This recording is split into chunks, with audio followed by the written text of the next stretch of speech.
Aleluya. Damos alabanzas al Señor en este día, alabanzas a Dios.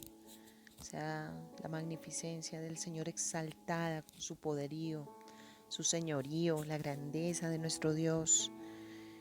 Que el Señor llene tu boca allí donde tú estás y recibas la suministración del Espíritu Santo cada vez más. Seas tú lleno de la presencia de Dios. Que estés allí con un corazón dispuesto para aprender, para ser enseñado, para recibir de Dios.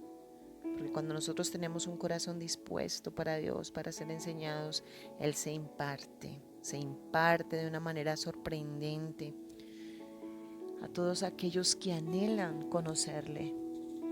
Por eso es necesario nosotros como pueblo de Dios abrir nuestro corazón cada día más.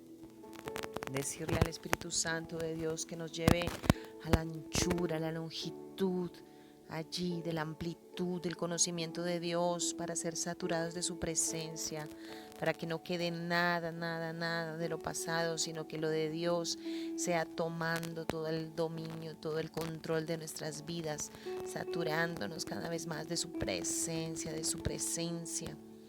regocijándonos delante de Él, regocijándonos cada día, aun a pesar de las cosas difíciles que vivamos. Nosotros como pueblo de Dios debemos estar atentos al sonido de su voz, a lo que Él dice, a los alineamientos por medio del Espíritu Santo. Como iglesia tenemos que estar como alineados allí, escuchando las palabras que vienen de su corazón, del trono de su gracia. Yo oro en este momento al Espíritu Santo de Dios para que te llene, para que sea Él allí suministrando en tu corazón esa paz inagotable que sobrepasa todo entendimiento, para que puedas entrar en la meditación de su palabra, para que puedas recibir de Él la llenura de su Espíritu. Y que por medio de su palabra seamos limpiados, enseñados cada día, capacitados para toda buena obra, porque eso es lo que el Señor quiere, capacitarnos para toda buena obra. Ya hemos entrado en el tema, en el capítulo 28 sobre el carácter, hemos hablado también de las características del carácter de Cristo.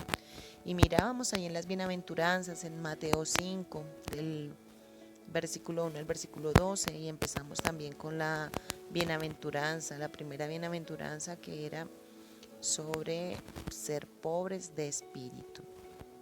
Entonces entendíamos que ser pobre de espíritu es alguien que se presenta con necesidad a Dios, que no tiene autosuficiencia ya, sino que por medio del proceso del vaciamiento que el Espíritu Santo va obrando en nuestras vidas, entregamos al Señor todo aquello que llamamos riquezas o tesoros de este mundo. Nos despojamos de los pesos que nos asedian, del pecado también que está allí asediando. Y miramos que los tesoros de este mundo, que eran la autosuficiencia, el orgullo, lo que muchos llaman de pronto como un modo de defenderse, un modo de tener como una dignidad, entre comillas, se puede decir, pero no es así, es todo lo contrario, eso es lo que el mundo dice, pero nosotros como pueblo de Dios tenemos que tener como un espíritu pobre allí, necesitado de Dios. Esa es la pobreza de espíritu, que es la condición de ¿qué? De un corazón quebrantado, de un corazón humillado. Y partiendo de allí nosotros nos vamos a dar cuenta que cada cosa va entrelazada, que cada bienaventuranza va entrelazada, porque es el carácter de nuestro Señor Jesucristo, es el carácter de Él. Y eso es a lo que el pueblo de Dios está mandado, a tener como el carácter como el Señor lo tiene, como Él anduvo en la tierra. Entonces miramos que el pobre de espíritu puede ser enseñado, un pobre de espíritu puede ser guiado, un pobre de espíritu puede ser ¿qué? Aconsejado, valora la enseñanza, valora la guianza, valora el consejo de Dios.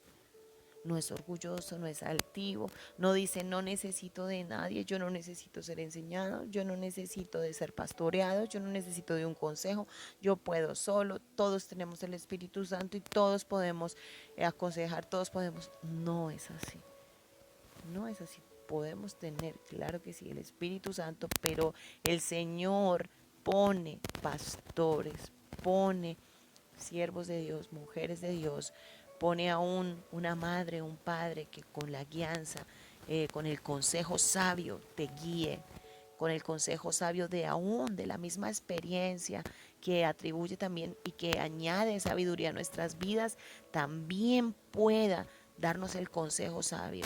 Pero cuando se es altivo y se es orgulloso, se cree independiente allí y que no, que nadie le puede aportar, y no es así. Un espíritu pobre allí, necesitado, va a ser agradecido, va a ser agradecido de todo lo que se le pueda enseñar, va a ser allí como una esponja allí mirando, recibiendo, sujeto, sometido, va a tener un corazón que va a estar dispuesto en todo momento, que no va a tener prejuicios, sino que va a estar dispuesto en todo momento para ser enseñado. Y hoy entramos en el tema de la segunda bienaventuranza. Entonces, son 8 bienaventuranzas. Seguimos en la segunda bienaventuranza en Mateo 5, el versículo 4. Entonces decimos allí, dice, bienaventurados los que lloran, porque ellos recibirán ¿qué? Consolación. Bienaventurados, dichosos los que lloran. Bienaventurados, doblemente bendecidos los que lloran, los que están allí humillados delante de la presencia de Dios, porque ellos recibirán consolación. ¿Cuál es la finalidad de nosotros como pueblo de Dios de llevar a Cristo en nuestras vidas? ¿Cuál es la finalidad? Que Él sea conocido. Que Él sea conocido por medio de tus vivencias, por medio de tu carácter, del carácter que el Señor te va impartiendo a medida que nosotros vamos cediendo, vamos dejando lo que en algún momento nos pareció como justo, como defensa, como un carácter que yo no me la dejo de nadie, como algo que se levanta. La finalidad del Espíritu Santo es que nosotros adquiramos el carácter del Señor Jesucristo. Ese es el carácter que la iglesia de Cristo, porque Él es la cabeza y nosotros somos el cuerpo. Entonces, al Él ser la cabeza y nosotros el cuerpo no puede andar o actuar independiente de lo que es la cabeza. Podemos estar allí fraccionados, el cuerpo por un lado, la cabeza por otro lado. No, tenemos que estar unidos y actuar como la cabeza dice. Es la cabeza la que manda el cuerpo, es el cerebro allí quien manda allí los informes, manda allí para que haya la funcionabilidad allí en el cuerpo de Cristo. Es la cabeza la que nos debe regir, la que debe decir a la mano muévete, a la boca ábrete, a todos los órganos que funcionen de acuerdo a como el Señor lo quiere. Entonces la finalidad del Espíritu Santo es que seamos nosotros, como dice el Salmo 1 allí, árboles plantados junto a corrientes de agua, árboles vivos, árboles con fruto, árboles no secos, no chamizos, sino árboles frutales, árboles plantados junto a corrientes de agua. David siempre allí mostraba la importancia de tener el carácter de Cristo, el carácter de Dios. Él era un varón conforme al corazón del Señor. Y testificaba él con su realidad, con su vida de humillación muchas veces, con su vida de reconocimiento, porque ciertamente él falló, pero ¿qué? Reconoció, vino al Señor, se humilló y el Señor, ¿qué hizo? Lo levantó, lo restituyó. Allí el Señor le restauró su vida y tomó aún de su simiente para que siguiera el reinado. Entonces la realidad de una vida que contiene a Cristo es una realidad de una vivencia, de un hecho real. No es algo que yo actúo independientemente o por algún momento o en alguna ocasión. No, tengo que actuar todo el tiempo de mi vida, me vean, no me vean, en la casa, en todo lado donde yo esté, tenga mi carácter conforme al del Señor y sea estable, aún en los momentos de presión, porque es allí donde verdaderamente conocemos si aún nos falta, si no nos falta, qué tenemos. Es en los momentos de presión y cada uno de nosotros debemos como introspectivamente mirarnos y ver cada uno cómo estamos, cuánto nos hace falta de Dios. Amén. Entonces, La importancia de ese carácter es testificar una realidad, donde esa realidad es que Cristo señorea mi vida, donde esa realidad es que Él está tomando todo de mí y yo estoy dejando que Él lo haga. No me opongo a sus mandamientos, no me opongo a lo establecido por Él. Entonces en este tema hemos visto las bienaventuranzas y allí vemos el carácter trazado y vamos a seguir ahondando más allá, más allá, más allá. Y vimos la primera de las 8 bienaventuranzas. Y el 8 nosotros sabemos que es número de ¿qué? De nuevo comienzo. Es un número de nuevo comienzo. Es un nuevo comienzo para nuestro carácter. Un nuevo comienzo donde el Señor está trabajando profundamente en tu vida, en mi vida. El Señor está trabajando en cada uno de nosotros, en su iglesia. Allí está trabajando el Señor.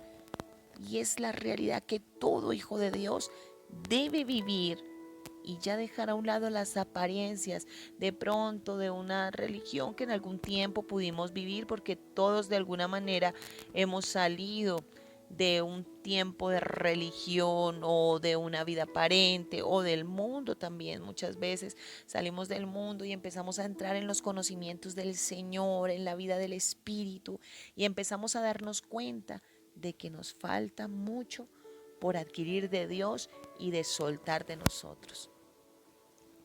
Entonces miramos que la palabra bienaventurado, como lo decía al principio, es dichoso. Significa doblemente bendecido. Y eso es lo que llega a ser todo hijo de Dios.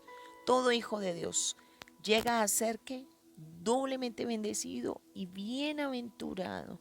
Si llega a escuchar, a obedecer y a hacer y a efectuar las palabras de Dios. Que no toma los conocimientos del Señor y tan solo como letra, no, sino que los aplico en mi vida. Si la palabra me dice perdona, perdono, ama, amo, ora por tus enemigos, oro por aquellos que me están haciendo la guerra. Así comienza a aplicarse la palabra del Señor en nuestras vidas. Entonces seremos totalmente como completos, felices, bienaventurados, dichosos, si Cristo diariamente está operando en mi vida y lo estoy mostrando hacia una realidad que el mundo no conoce, porque el mundo que conoce, egoísmo, críticas, murmuración, envidias, todo eso es lo que el mundo conoce, pero a medida que somos testigos del Señor y testimonio ante muchos, aún primero los de la propia casa, ese testimonio de entrega, de humillación. Por eso cuando la palabra habla en Proverbios 31, nos habla de esa mujer que también es tipo de la iglesia, que dice que aún su marido la alaba y sus hijos la llaman como bienaventurada. No que el esposo dice, uy no, descanso cuando se va, descanso cuando no está, o mejor me voy para otro lado porque en la casa hay solo rencilla. Entonces siento más paz en la casa del primo, en la casa donde yo visito, que en mi propia casa, porque no soporto a aquella mujer o no soporto los momentos de tensión allí con ella, cosas así. ¿Por qué? Porque el Señor quiere que nosotros seamos como mujeres sabias, entendidas, y varones también sabios y entendidos, que aman lo de Dios y que viven para Dios. Entonces miramos que el mundo es un contraste total de lo que verdaderamente llama felicidad. ¿Por qué? Porque la felicidad para el mundo es otra cosa.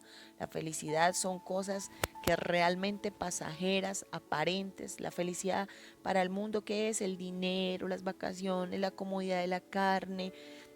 Bueno, muchas de las cosas que en realidad para el mundo llama felicidad, para las cosas de Dios pueden vivirse en algún momento, pero no es nuestra felicidad. Nuestra felicidad es completamente el Señor.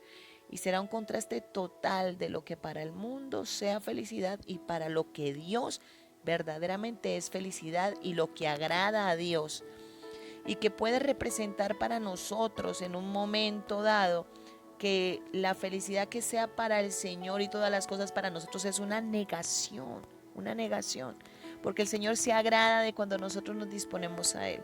El Señor se agrada de que tú te niegues a tu carne y que ya no empieces a gritar y que no empieces a argumentar o a defender tu carne, sino que la sometas al Espíritu. Entonces ahí es donde nosotros entramos en esa ambivalencia. Bueno, Señor, obedezco al mundo, a lo que llama felicidad, o te obedezco a ti. Entonces los que amamos al Señor y deseamos un hogar, una familia establecida en Cristo, hijos establecidos en Cristo, un esposo, una esposa establecida en Cristo, entonces nos vamos a someter a Dios y vamos a crucificar así entre comillas lo que el mundo llama felicidad. Nosotros vamos a crucificar todo eso y vamos a vivir para el Señor, que aún así hay cosas que en el mundo se viven y que en el momento pueden ser agradables, para nosotros al tamizarlas con la presencia de Dios, puede ser que tú puedas entrar también y sentir en un momento, a un rato de esparcimiento, cosas así con tu familia, pero que sabes que tu felicidad es porque Dios está allí contigo, donde tú estés, donde Él te lleve,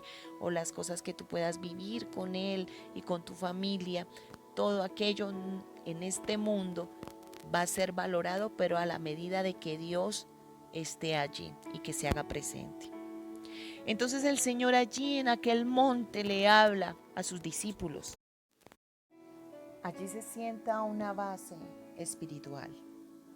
Es el Señor como ese primer escalón donde nos muestra la pobreza de espíritu y sube como al otro escalón donde no solamente ese pobre muestra su necesidad de Dios, sino también tiene un carácter que sufre, un carácter sufrido, así como el Señor Jesucristo. Mira que todo Él lo padeció como por amor, por amor. Él sufrió todo por amor. Y Dios no es ajeno a nuestros sufrimientos ni a nuestros llantos. Dios no es ajeno a todo lo que nosotros vivimos como personas, como hijos. Él sabe cuál es nuestra necesidad y qué tú estás sufriendo, qué tú estás llorando. ¿Para darte qué? Para darte el consuelo. Y ese llanto nos habla siempre como de una reacción, de algo que estamos viviendo. Ese es el resultado de un momento que se está padeciendo, de allí de un sufrimiento.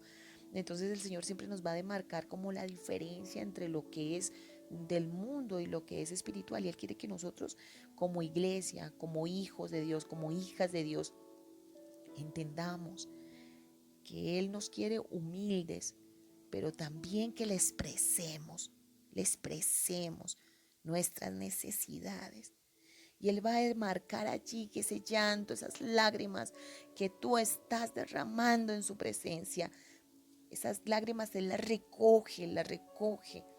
Por tanto, el llanto de esta bienaventuranza nos muestra que es un llanto de necesidad, un llanto de una urgencia de Dios, un llanto de un continuo arrepentimiento, de un continuo estar en la presencia del Señor, de que le necesito, de que mi vida le necesita, de que mi casa le necesita, de que somos ávidos de Él y que si nosotros estamos llorando delante de su presencia, no estamos llorando nuestras frustraciones, nuestros dolores, sino que estamos llorando una necesidad de Él.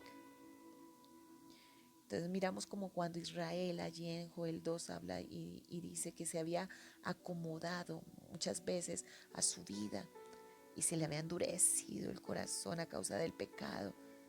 Y el Señor los llama otra vez al arrepentimiento y el Señor les dice, convertíos a mí con todo vuestro corazón, con ayuno y con lloro, y rasguen su corazón y no solamente sus vestidos, que nos habla de la apariencia.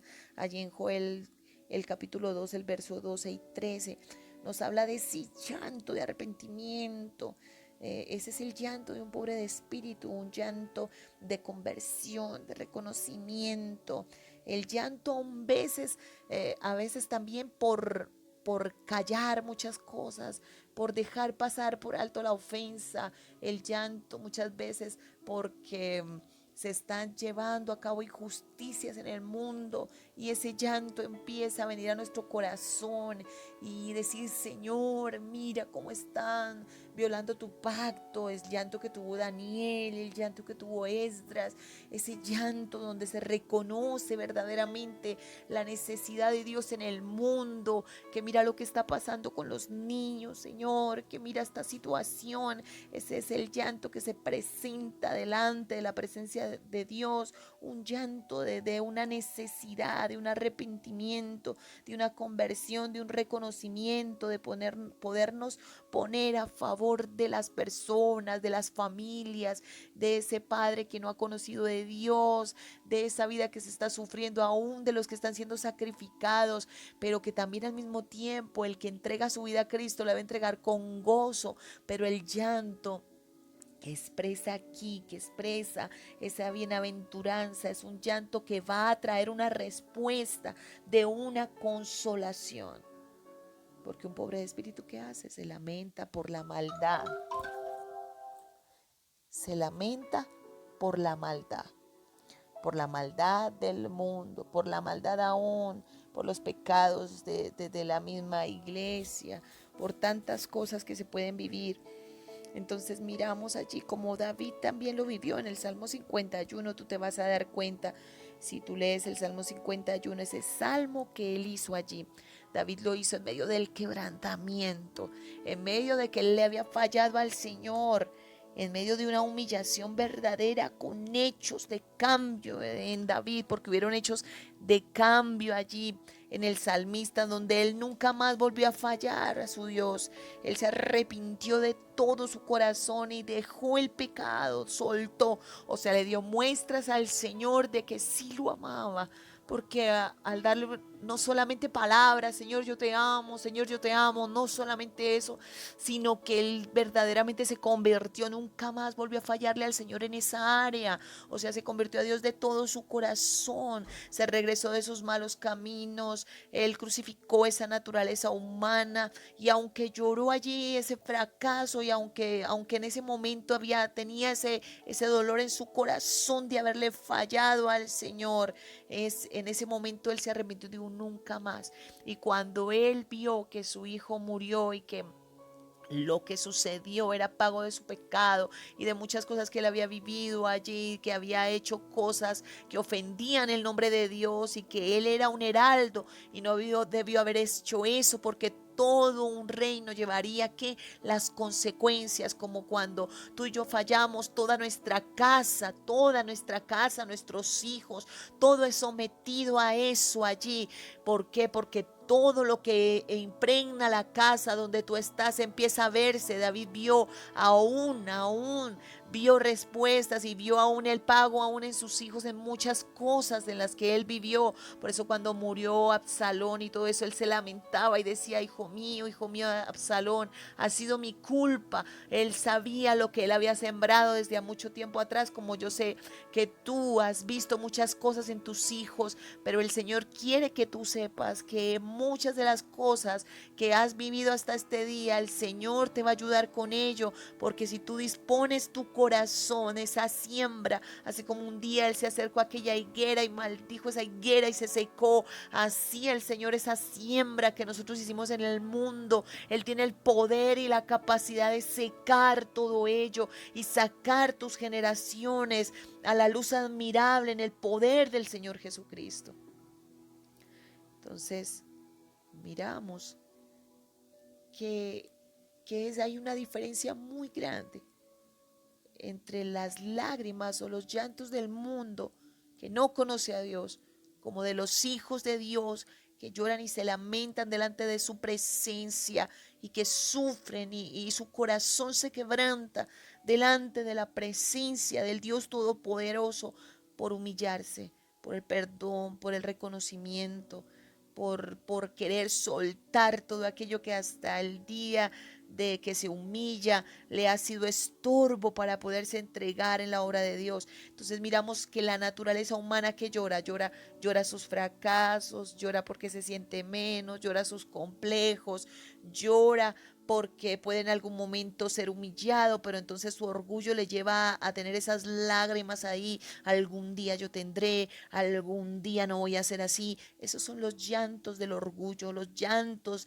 de la humillación, pero una humillación no hacia Dios, sino de sentirse allí humillado, y el orgullo se levanta y dice: nunca más voy a pedir un favor, nunca más voy. Pues lo puede hacer con lágrimas, pero esas lágrimas no son del espíritu, sino son de la carne.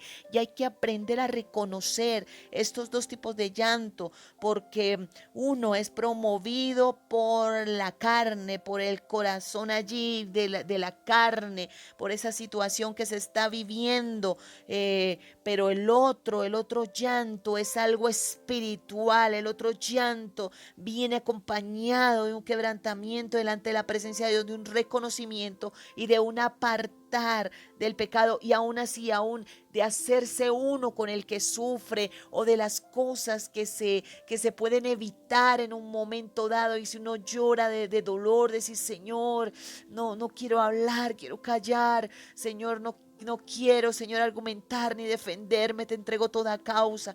Esos son los llantos que son de un corazón humilde, de un corazón quebrantado. Entonces miramos los llantos del mundo, son diferentes a los llantos en el espíritu. Ese llanto porque no fue la persona promovida, porque no tuvo el ascenso, porque no es reconocido por el hombre, porque no es valorado. Cuando algo le sale fuera de lo que esperaba, entonces llora. ¿Llora qué? Llora sus amarguras, llora sus frustraciones, llora sus problemas, llora sus obstáculos, llora su orgullo. Muchas veces llora de rabia porque no puede decir las cosas. Entonces llora de ira, llora de desacuerdo, llora porque un día quiere vengarse, porque no ha podido hacerlo. Entonces llora, y llora con rabia, y otras veces llora para manipular, muchas veces llora para sacar un provecho, llora para pasarse por víctima de que sufro, de que me duelo, que quiero llevar a obtener conmiseración para poder obtener un resultado, de que la persona me ponga cuidado, de que me valoren, de que puedan ver lo que yo hago. Esos son llantos de la carne, para llamar simplemente ¿qué? La atención, para manipular. Eso no son llantos para Dios, no son llantos en el espíritu. Es para llamar la atención de alguien que la ignore en determinado momento. Entonces necesita la atención para su egolatría, para lograr un objetivo ególatra. Lágrimas para sacar provecho. Lágrimas humanas allí de carnalidad, que no trascienden verdaderamente para Dios, ni pueden trascender porque vienen de un fruto, de una motivación para sacar un provecho. Entonces, podrá por un tiempo funcionar, tal vez en el momento, lograr manipular un hombre, lograr manipular una situación, o una mujer, lograr manipular allí para sacar un objetivo por un tiempo, pero tarde que temprano es una farsa, y esa farsa que va a caer por su propio peso. No todo el mundo va a estar allí siempre creyéndole al show, siempre creyéndole allí a la carnalidad, a tratar de manipular con su inmadurez, porque muchas veces es inmadurez. Pero eso cae por su propio peso. Eso no sirve, eso no funciona, eso es por un tiempo. Entonces muchos también lloran que sus vacíos, sus soledades, inundados de tristeza, de desolación. Así está el mundo. Y lastimosamente a muchos siervos de Dios también, y mujeres de Dios, vacíos aún porque no han hecho a Cristo como su habitación, no se han llenado, se llenan del mundo. Entonces, ¿qué hay? Soledades, vacíos, tristezas. Y se caen en pozos de desesperación, en pozos profundos de amargura, de ingratitud, de esa insatisfacción allí. Entonces se llora por insatisfacción, se llora porque no se puede ver más allá de esa condición, de esa tristeza. No puede ser agradecido. Una persona que está en un pozo de desesperación, de allí de amargura, en un pozo allí donde está llorando todos sus quebrantos, llorando allí: es que no me dieron, es que no me hicieron, es que no me tienen en cuenta, es que no me valoran.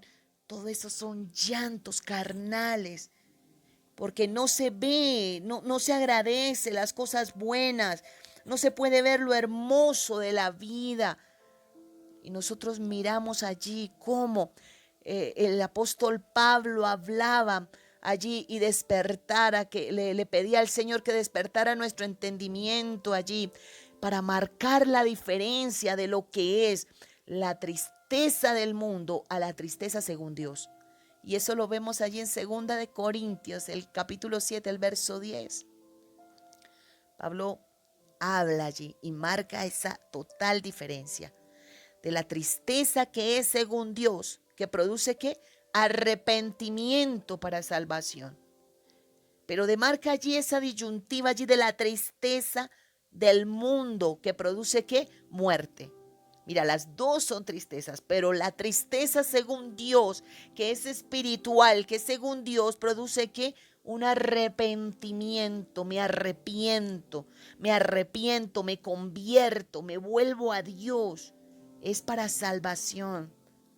Pero esa disyuntiva allí se demarca de la tristeza del mundo.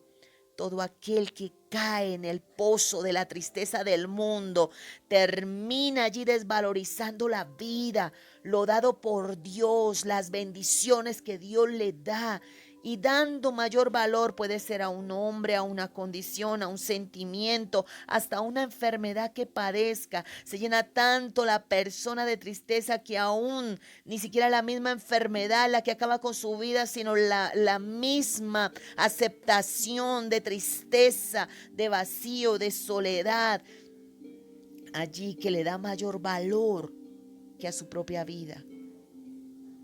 Y entonces miramos allí como muchos caen hoy en día caen presa de ¿qué? Del suicidio, presa del suicidio. Y el suicidio es una potestad fuerte de este tiempo que se ha levantado a causa de que ha habido muchos vacíos en el corazón y mucha gente que no quiere reconocer a Dios y venir a Dios, y se ha levantado a un padre levantando hijos en los vacíos y llenándolos del entretenimiento de este mundo, de poner la confianza en los bienes de este mundo, de poner la confianza en todo lo que es este mundo, y se levantan hijos apáticos al Señor, apáticos y llenos de lo que no sirve, de lo que no es. Y ha tomado tanta fuerza a causa de la desvalorización de la vida. Ha tomado tanta fuerza. Miraba yo un testimonio allí, miraba como un youtuber muy famoso de Estados Unidos fue sancionado, aún le cerraron la cuenta porque él viajó a Japón a un parque o a un sitio, a un bosque, es un bosque, no es un parque, es un bosque llamado el Bosque de los Suicidios. Y este hombre fue allá, y como ahí se mata muchísimos jóvenes allí en ese bosque, porque hay una potestad en Japón allá del suicidio, y prácticamente al mes, hermanos, yo quedaba maravillada de ver eso, o sea, como asombrada, más que todo, asombrada de ver cómo allí suceden casi al mes 100 suicidios, algo asombroso eso. Y miraba cómo este joven estadounidense, él fue hasta allá y él hizo un post o un video, lo subió a su canal para hallar qué más rating y todo allí.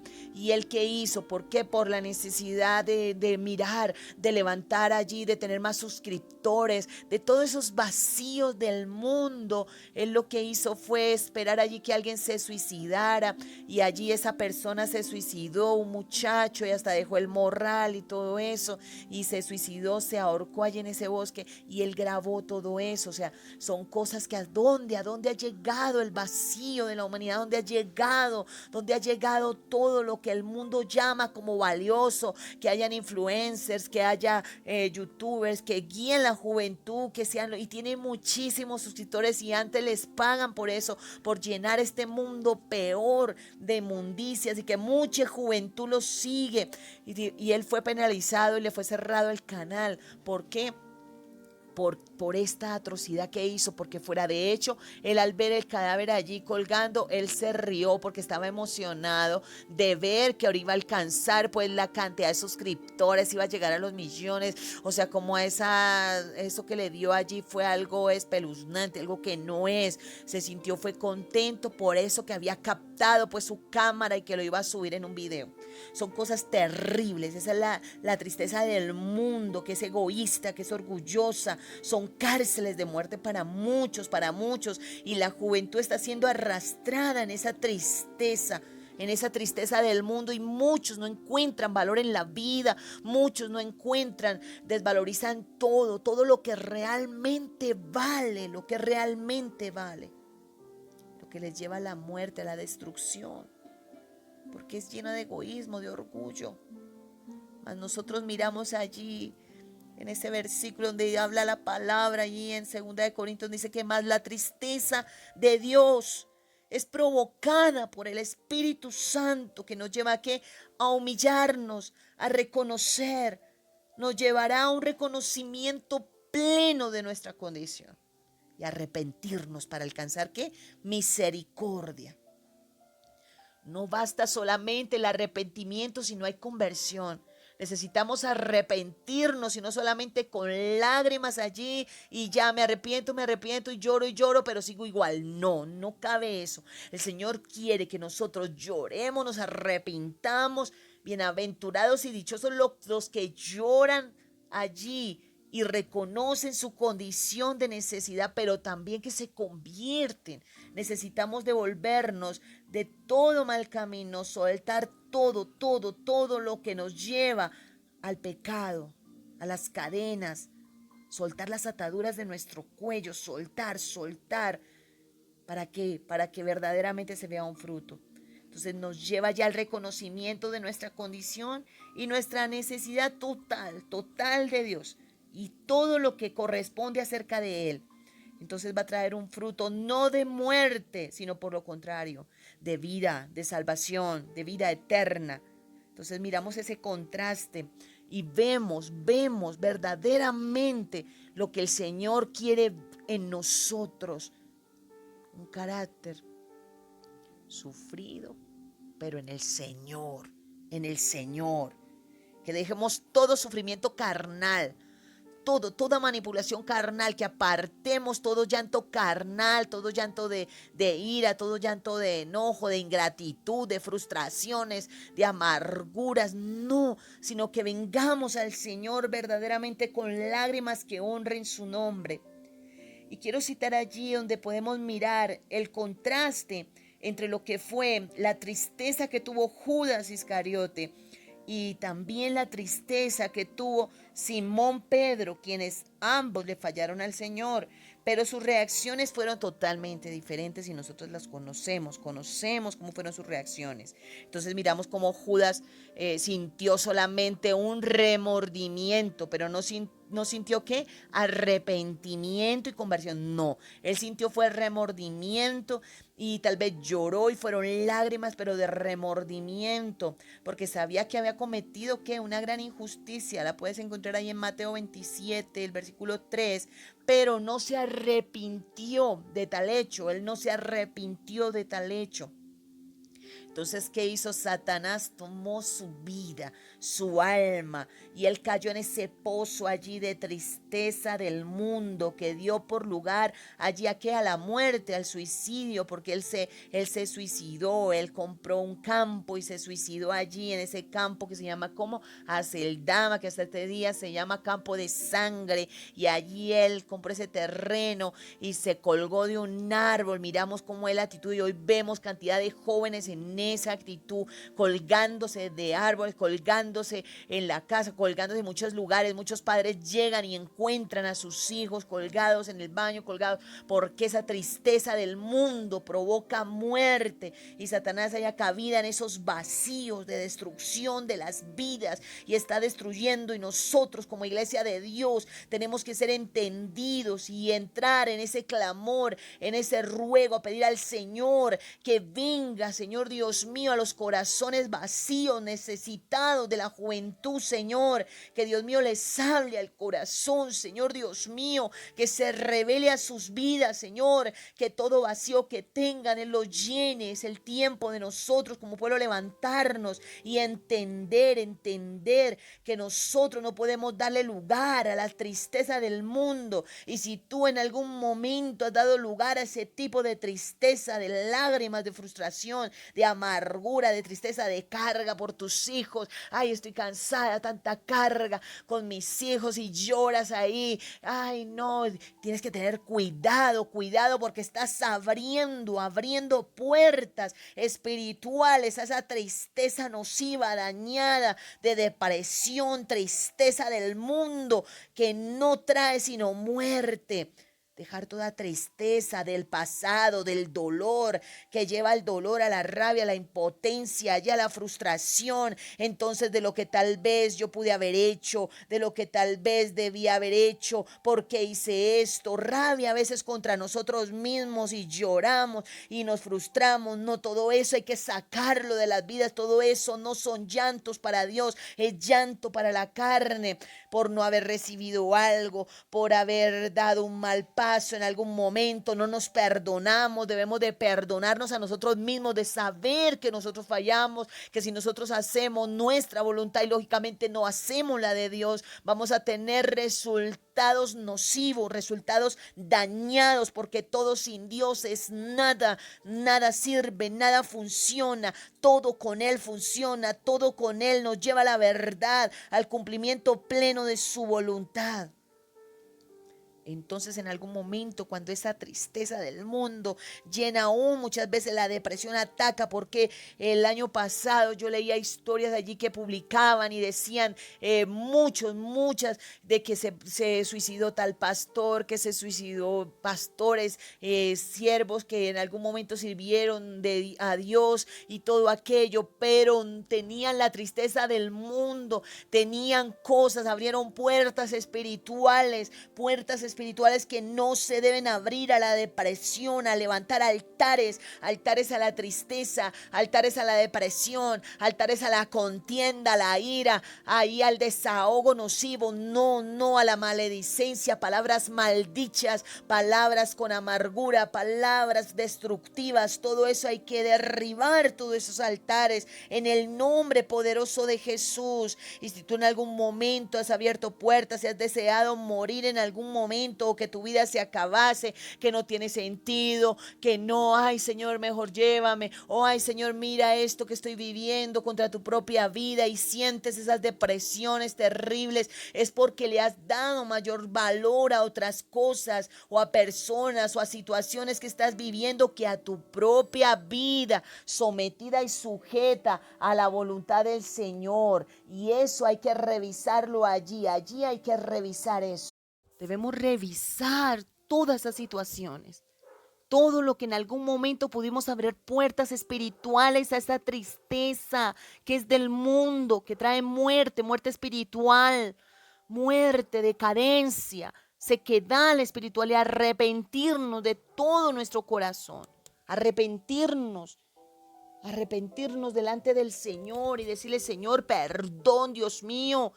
Hoy me acojo, Dios mío, a ti, Señor, me arrepiento, Dios mío, de abrir puertas a la depresión, a la amargura, a la frustración, a toda esa tristeza que ha llenado mi corazón, Señor, que no puedo ser feliz contigo, Señor, Dios mío, que no siento felicidad, sino siento ese desasosiego, esa ansiedad, esa incomodidad de que nada me satisface, de que nada me llena, Señor, para que venga la sanidad de Dios a tu corazón y venga la liberación del Espíritu Santo de Dios a tu vida, la liberación de todo espíritu de depresión, de todo lo que haya tomado autoridad en tu vida, y se cierren allí todas esas puertas, se cierren puertas al dolor pasado, puertas a la tristeza, a lo que pudiste vivir en una juventud difícil, a todos esos vacíos. Y cierra allí tus ojos y repite esta oración con todo tu corazón, esta oración allí. Repítela con todo tu corazón. Dile: Señor Jesucristo, hoy cierro toda puerta espiritual, Señor, que yo haya podido abrir, yo la cierro ahora, Señor. Todo altar que yo haya levantado, Señor, a la depresión, Señor, a la frustración, Señor, a la desilusión, Dios mío, porque cuántas cosas pudieron desilusionarme, cuántas personas en algún momento me desilusionaron y yo no he podido perdonarlas. Yo te pido, Señor, que me des esa liberación, que me des ese perdón completo, Señor. Hoy derribo, Dios mío, todo altar, Señor, Dios mío, a la inconformidad. Ya no quiero ser más una persona inconforme. Quiero sentirme feliz porque tú eres mi Señor, porque tú eres mi Dios, porque todo lo llenas tú en mi vida, en mi casa, en mi esposo, en mis hijos. Tú eres el todo de mi vida. Yo quiero que tú seas el Señor de mi casa, de mi corazón, Señor. Y hoy te pido, Espíritu Santo, que llenes todo vacío de mi corazón, que lo llenes, Señor, en el nombre poderoso de Jesús. Amén. Ahora miramos entonces y seguimos acá con la tristeza que es según Dios. Y esa tristeza según Dios obró en Pedro, allí en Simón Pedro, donde Pedro se lamentó y se arrepintió en su corazón de haberle fallado al Señor. Lo encontramos allí en Mateo, el capítulo 26, el verso 75. Y ese lamento de Pedro fue sincero. Fueron lágrimas de arrepentimiento y no de una acusación satánica, sino de un corazón contrito y humillado que había visto y había reconocido que era débil, que era frágil, que fallaba, pero reconocía verdaderamente que necesitaba del Señor, de su restauración. Todo, mis hermanos, parte del corazón. Y es el corazón quien marca la diferencia. Aún entre hermanos de la misma familia, de la misma casa, uno ve que marca la diferencia, es el corazón es el que marca la diferencia, como la marcó también en Esaú y en Jacob. Vemos esos dos hijos allí de Isaac, cómo se marcó la diferencia en el corazón, porque Esaú, que fue un menospreciador, y no podemos ser menospreciadores de lo que Dios nos da. No podemos ser menospreciadores, sino valorar lo que Dios nos da. Y como Jacob, él, aunque fue engañador, aunque en algún momento él le falló al Señor, él supo dejarse quebrantar y valoró lo de Dios. Valoró la primogenitura, lo que le fue entregado, lo valoró, aunque no le pertenecía, aunque lo adquirió mal, pero el Señor lo procesó, lo vació de sí mismo y empezó a darle verdaderamente un genuino arrepentimiento, tanto que él se asió de Dios y no lo soltó. Dijo: no te voy a soltar hasta que no me transformes, hasta que no cambies mi carácter, porque esa fue la bendición que él recibió, esa transformación de carácter, de pasar de ser un Jacob, un engañador, a ser verdaderamente un Israel, un príncipe para el Señor. Entonces vamos a ver verdaderamente que nuestras lágrimas van a partir de un corazón quebrantado, de un corazón agradecido, de un corazón que, aunque pase momentos de aflicción y momentos difíciles, entienda que el siervo no es mayor que su Señor, y por eso derrama lágrimas delante de su presencia, aún muchas veces lágrimas de gozo inefable, de gratitud, lágrimas de amor, de comunión, de intimidad, porque está siendo allí participante de esa naturaleza de Cristo, de ese carácter del Señor Jesucristo, aún de los sufrimientos. Por eso entendemos cuando la iglesia primitiva fue perseguida y dice que ellos participaban con gozo. Ahora uno entiende y dice: Dios mío, se sentían allí que verdaderamente el reino de Dios lo estaban viviendo, porque su maestro, su Señor, había sido sufrido, había sido allí crucificado, había vivido momentos duros, pero ellos eran participantes de aquello que Él les había dejado un legado. Y vemos también como la única vez que aparece en la palabra que Jesús lloró, contempla allí la palabra, que fue cuando vio la condición de María allí con esa tristeza porque su hermano Lázaro había muerto. Y Jesús, que sintió compasión, Él también se agrada de las lágrimas de compasión, de que tú sientes en tu corazón tristeza al ver tal vez el cautivo, tal vez las almas, tal vez la necesidad de los niños, que sientas con un corazón compasivo de ver el dolor muchas veces en las demás personas, que llores con el que llora. Esas son las lágrimas que recibirán consuelo, las lágrimas de compasión, las lágrimas allí que se mueven del corazón, donde ven, que salen del corazón por sentir compasión. Las lágrimas del Señor Jesucristo al ver allí a María en esa condición tan frágil, de debilidad, de tristeza, de esa naturaleza humana que siente dolor. Y Él lloró allí en ese momento, como también sé que en el monte Getsemaní, porque tú lees esa oración en Juan 17 y te vas a dar cuenta de que esa oración, aunque no contempla la palabra allí, que él lloró, pero se ve, se siente en el espíritu como su corazón llora clamando al Padre por sus discípulos. Llora de amor, llora de amor, llora de amor por sus discípulos. Llora de amor aún para que todos seamos guardados, tú y yo seamos guardados. Estas son las lágrimas que reciben consolación, que reciben, y el Señor es consolado cada vez que ves su iglesia caminar como debe ser que camine, amar lo que Dios quiere que ame, sufrir lo que Dios quiere que sufra. Esas son las lágrimas que recibirán consuelo, porque dice que los que lloran serán consolados. Seremos consolados por el Espíritu Santo de Dios, que es nuestro consolador. Siempre el Señor, a todas las lágrimas que vengan de Él, de su presencia, de arrepentimiento, de humillación, van a recibir ese consuelo inefable, esa gracia inefable de ser consolados. Y aún en este mundo recibimos consuelo del Espíritu Santo, pero también en la eternidad vamos a tener un consuelo pleno, mis hermanos, un consuelo que no se compara a este mundo con nada. La gloria de Dios que nos espera no se compara con nada. No te debilites por eso mirando el mundo ni las circunstancias, ni te debilites mirando a las personas que hacen, que deshacen y que muchas veces siguen como si nada. No te debilites en nada de eso, no te frustres por nada de eso. Dios no quiere que poses tus ojos más en lo natural, sino en lo espiritual, y que sigas encaminándote en lo espiritual y amando al Señor y poniendo tus ojos en el Señor Jesucristo, el autor y consumador de nuestra fe. Yo le doy gracias al Señor por este tiempo que el Señor nos ha dado, por esta bienaventuranza.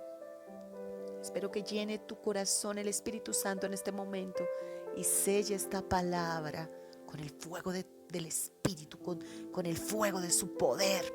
La selle en el nombre poderoso de Jesús. Pueda dar fruto y sanidad en todo momento para tu vida, para tu casa, para los tuyos. Que venga esa sanidad para tu hogar, allí donde tú estás. Recibe la sanidad en tu corazón, porque fuiste muy herido, muy herida en otros tiempos.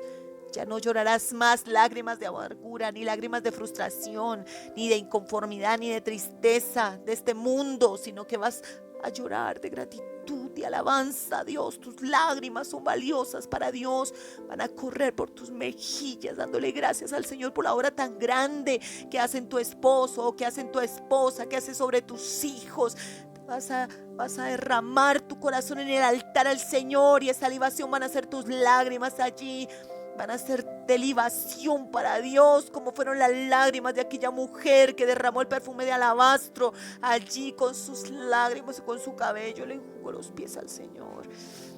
Esas son las lágrimas valiosas de los que lloran y van a recibir consuelo, van a recibir liberación, van a recibir sanidad sobreabundante Y yo le oro a mi Padre que está aquí en medio nuestro, al Señor Jesucristo y a su Espíritu Santo, que te ministre, que te llene, que te avive, que te levante, que te dé sueños de revelación, que te hable al corazón, que ministre tu casa, tu vida, en el nombre poderoso de Jesús, y puedas hallar consuelo en Él y puedas hallar fortaleza en Él, porque Él está contigo, Él está allí, Él ministra tu casa, tu vida. Puedas perdonar a todo aquel que te haya ofendido y dejar ya todo pasado atrás y puedas avanzar de la mano del Consolador, del Espíritu Santo de Dios, a lo nuevo que Dios trae sobre tu vida.